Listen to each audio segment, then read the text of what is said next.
of course, we come to, do you all eat at one table? Yes, we do, actually. Come on over. It's King Arthur's round table. No! We can't possibly eat. The closest we ever came was 12 at one table. That was the closest we ever. So we'd have the big kids' table, and then you'd have the little kids' table. And sometimes the little kids' table had little chairs by it. You know? It was great. How was it, Joe? It was good. I never had to sit at it. Unless, of course, sometimes I chose to sit at the little kids' table. Why was that? So the big thing was, did we have a dinner time? Yes, we did. And one of the peculiar little things about my father, maybe you know people like this too. My mother would say, go tell your father dinner's ready. And I'd look at her and say, hey, do I look like I just fell off the turnip truck? Is dinner really ready?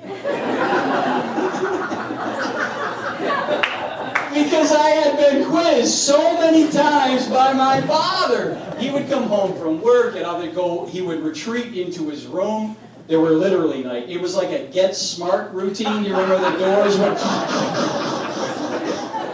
He'd have 3 doors between us and him. Occasionally he would let my mother in if she knew the secret signal. Is that you, Charlotte? Yes. No, it's not. It's Peter, just in that silly voice. Go away.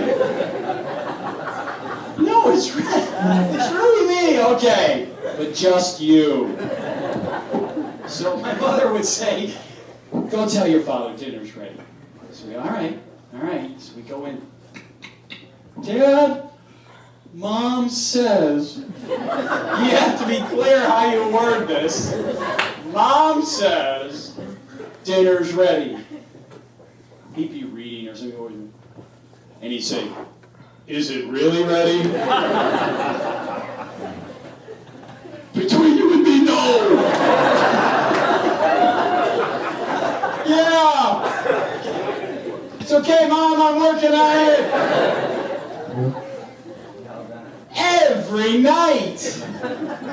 Is dinner ready? And then finally, it'd be all... So that was is dinner ready?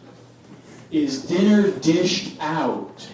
You know, like the guys who start those races, on your marks, set, kind of thing. So we had the same, is dinner ready? Is it dished out? Dinner is ready. It has just been dished out, but it's not on the table. Oh, nice. It's not on the table. Is it on the... No, it's not on the table. And then finally it would go out. Sonny, you go tell your father dinner's on the table. Every night. Dad, I swear, dinner is on the... Do you have your hand on the Bible? I do. My hand is on the Bible. Dinner is on the table. Okay. And then he would come out. We would all applaud. Yay! No. He would come out and he would sit down. And he would do just like you do. And then he would sit down and he'd look at his place or whatever. We'd say grace. And then he'd pick up his fork and he'd say, how come I always get the bent fork? Because you're always late for dinner! You should see what happens before you get here. All the kids, bent fork. It's like we're playing hot potato. You're not there, you get stuck with the old maid every time. How come I always get the bent fork? How come you never make it to dinner on time? So we would sit there anyway, Dad. Oh, and so there'd be light conversation while we're eating. Unlike the Roman style where you don't talk while you eat. We would always talk while we eat. Don't talk with your mouth full. If it were full, you wouldn't be able to understand me. There's still a little bit of empty room there. That's why I'm able to enunciate. Anyway. So all of that, how was your day, all of those kinds of things, you know, how was your day? We never told them how our day was. Never, how was your, it was great, Dad. I was really good at math today. But my math class was only eclipsed by my science class. I'd have to say that teacher really has changed her opinion about me. She loves me now. We never told him a thing. How was your day? Great, Dad. How was your day? Yeah, you know. So then we talked about everything. But my dad went through a phase. And I don't remember the good old days when I was like really young and he was just like an ordinary guy. But came a certain point, he took his faith really, really seriously. He started reading. So most of the time in his room, he was reading every spiritual book he could get his hands on. And he was just enthralled by this stuff. And then he would come to the table and he would share it with us. 5-year-olds.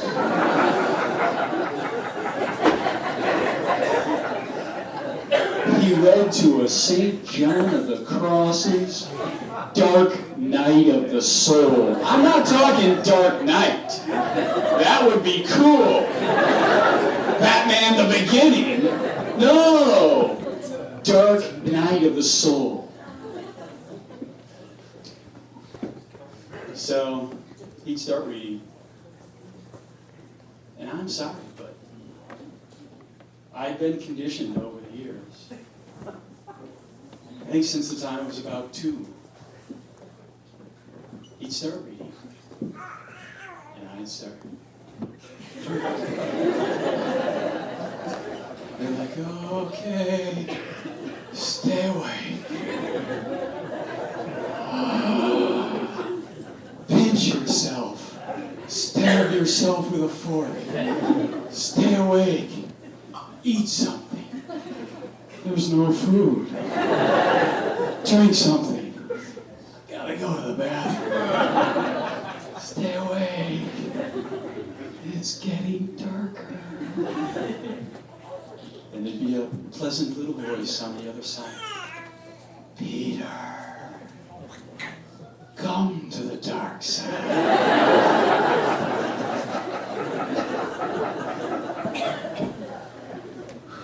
I don't know what any of those books were all about.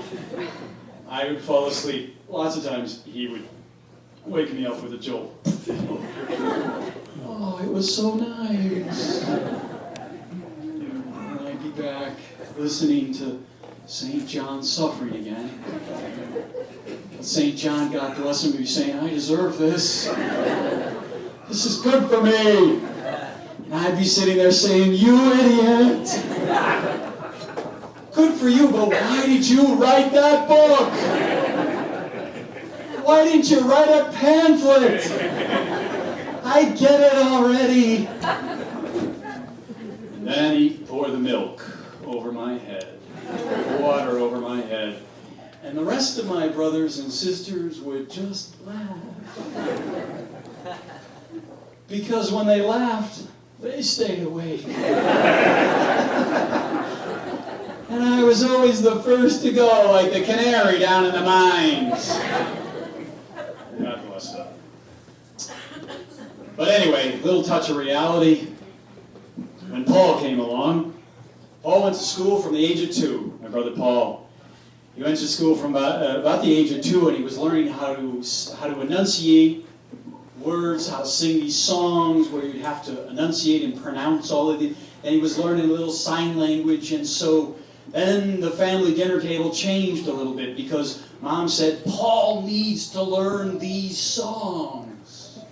The wheels on the bus go round. I don't want you to just sit there. I really do. I know you're all sitting at the table. Some of you are ready to nod off. I understand. I want you to experience just a little taste of what my family was like. Okay, so we're all going to do, you all know Bringing Home a Baby Bumblebee, right? So you know, you know it, right? Feel free, join around. Bringing home a baby. You can, okay, wait. You guys can do a little bit. Maybe you need a little motivation. Okay, here's your other choice. Few tasks which I have commanded to undertake by obedience have been so difficult as this present one of writing about matters relating to prayer. For one reason, because I do not... Oh my, come on, he's so proud of me. I'm bringing home a baby bumblebee. Buzzy, buzzy, but come on, all the way. It stung me. Good. Nice. All right, give yourselves a big hand.